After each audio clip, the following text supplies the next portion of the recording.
Welcome to the Zacks Roundtable Review, a discussion of current events affecting investors as well as other topics of financial interest, featuring the analysts and editors of Zacks.com.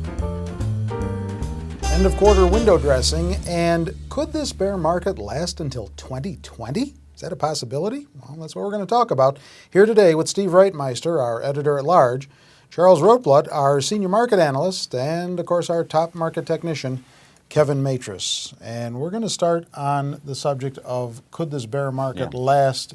Could it be that we're only in the middle of this bear market? Yeah, I think that's very likely, and I know it's very provocative on the surface. You know, could this last another 10 years? But what's misunderstood in that is that people think that means the market will keep going down for 10 years, and that's not what's meant by what we call the secular bear market, or here again, which is the long-term process of the market wringing out excess and where there's very little return. So I put together some slides to put into perspective. Okay. And what this slide is showing is the Dow Industrial Average from the early 1930s till the present. When you take a look at it on this scale, yeah, there's some little ups and downs there, but in general it just seems like it's going up, up, and up to the right, which would seem like a good, steady ride. However, when we break it down into its pieces, we see that there's long-term bull cycles and long-term bear cycles. So let's take a look at the first segment. This is right after the crash of 1929. We see at the beginning there the market is just pouring down into 1932. Then it starts going up again. But really, you go from 1930 to 1948, and really, the total return on the market is about zero in that time frame. And that's what we think of classically as the secular bear market. Right after that period, we get about a 20-year span, which is really a secular bull market. This is up, up, and up. It's hard not to make money. Flash forward, here's the next secular bear market between 66 and 1982. And here again, we spent a lot of time pretty much going nowhere for that period of time. Then that most recent bull market that we all loved between 82 and 2000, it basically did go up almost the entire time, with just a few very brief setbacks. And then from 2000 to the present, we see here that we are below normal. So it is fair to say with these 15, 20-year cycles that yes, could last to 2015, 2020, where at the end of that cycle, we end up where we started in 2000. Okay. Now, I'm going to roll back here real quick. Take a look if you invested in the middle of this cycle in 1975. Okay, the second half. You can still make money from that bottom. Let's roll back two more.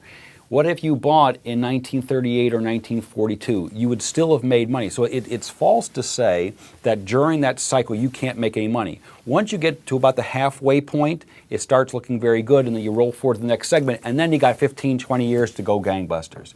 So at this point, we're about halfway through the cycle, not such a bad time really to start expecting decent rates of return. Charles, what do you think? Is the probability pretty decent that this could happen? Well, it's interesting. It's really hard to predict what's going to happen 5 years from now, let alone 10 years from now. But I think if you're an investor and you're thinking, okay, what's going to be the next big thing? When you look at both the U.S. and the world economy, there's really two big issues that need to be solved. One is healthcare in the U.S. If we don't do anything about it, it's going to become an ever and ever bigger portion of GDP. That's going to have really damaging impacts on corporate earnings. So regardless of where you sit on a political aisle, you have to realize from a capitalistic standpoint, something needs to change with our current system. The other is really waste. And if you're looking at where do I invest for the next 10, 20, 30 years, the reality is when you look at the U.S., when you look at world growth population, and you really look at an increase in world wealth, particularly coming from China and India, we need to do something with how we handle waste. I know the environmentalists like to talk about global warming. We just had that cap and trade bill passed. But the reality is whenever you pollute, whenever you throw something out, whenever you put something in the air, that's an asset you haven't used. And if we can figure out here in the U.S. how to actually limit our waste and really figure out how to use assets more effectively, that's going to be an even bigger boom to corporate earnings than the internet ever was. Now, there's two big things. I'm not saying they will be solved in the next 10 years, but if you want to look at long term, what could really drive the economy, changes to both of those things could have a really dramatic effect on corporate earnings in the future. Did he really answer my question? No, not really, but look for him in the 2012 presidential primaries. Yeah. I thought that's what was going on there. Kevin, give us the technical perspective on the probability of this 2020 scenario. Of course, anything is possible. You know, we could see anything happen over the course of the next 10, 20 years. But I did a quick looking at the charts before we came down here today. And if you were to draw a trend line from the lows of around 1989, 1990, the lows were right around 2440, okay? And then you were to draw that trend line to the lows that we had seen in 2002, which was right around 7,200, and you were to extend that trend line all the way out to the right. That comes in right around the 9,800-ish area, 10,000 area, which is what we have been talking about in the past, or at least I've been talking about in the past. And what's interesting is that that is a price target that so many people have been pointing to reach by the end of the year. What's interesting, though, is that we are currently at the moment beneath that long-term trend line. So that does put us into bear territory.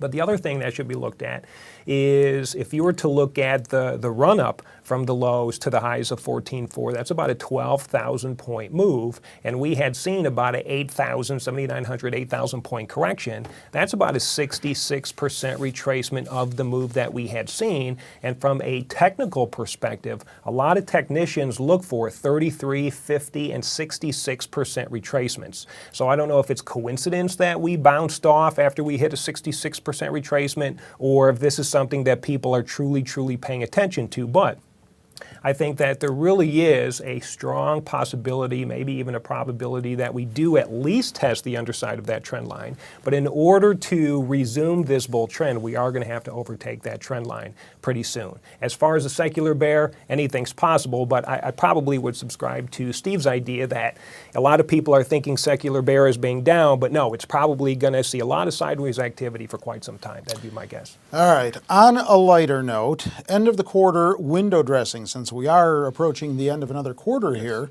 as we record this on Monday, the 29th of June.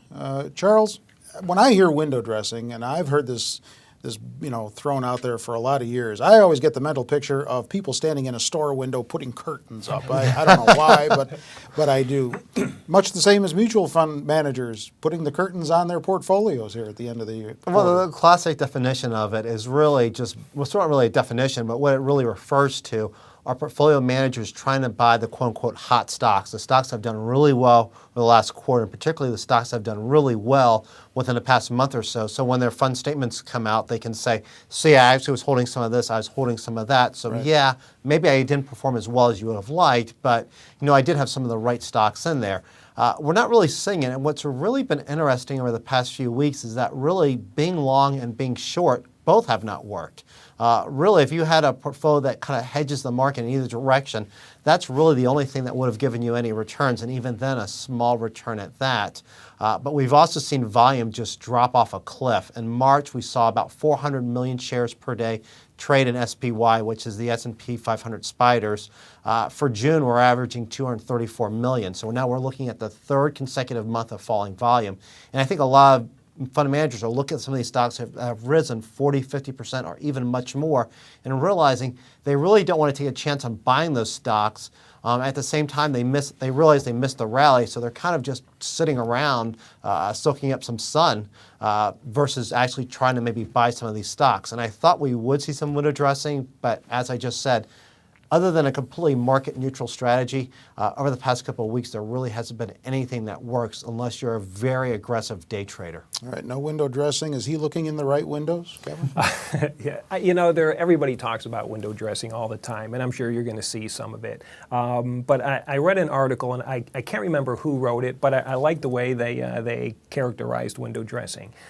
He said, window dressing is about owning what worked, even if you missed the run. I saw that. So, yeah, I mean, they're piling into stocks that are up 30, 40, 50% to say, see, I got it.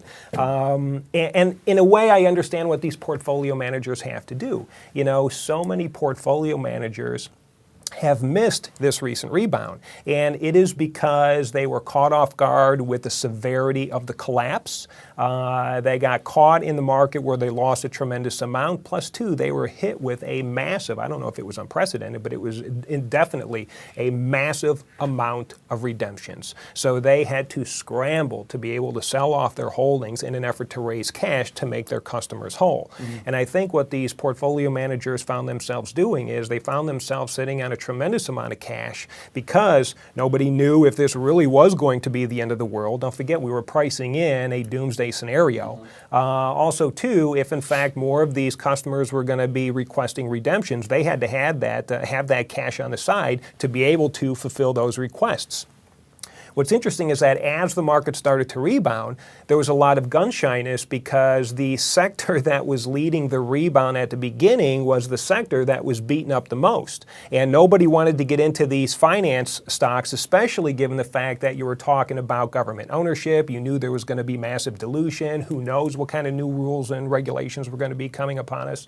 So they missed a lot of that. I'm coming up short on time. Okay, well, the thing is, a lot of people were worried about redemptions. Now they have to get in because they're worried about looking like they missed the move to their customers and they have to pile that money back into some good quality picks. Sorry for going long. Give me a quick thought on it. If I found that any money manager I had was doing window dressing, I'd fire him immediately. That's okay, quick. because that is not effectively trying to outperform the market. Secondly, and quickly, that in general, the idea is that stocks that have outperformed over the past year, that for like the 13th month, they will probably continue to outperform. But over the next 12 months, they are usually amongst the underperformance. Right. So here again, momentum is good in the short run, but trying to extrapolate that over a longer period of time usually comes out quite the opposite. And so therefore, contrarian investing, if you take the worst performers over the last 12 months and then you say, let's invest in those for the next 12 months, you will generally come out ahead. All right, don't forget you can find more interesting and informative commentary at Zacks.com. With everybody here, I'm Terry Ruffalo.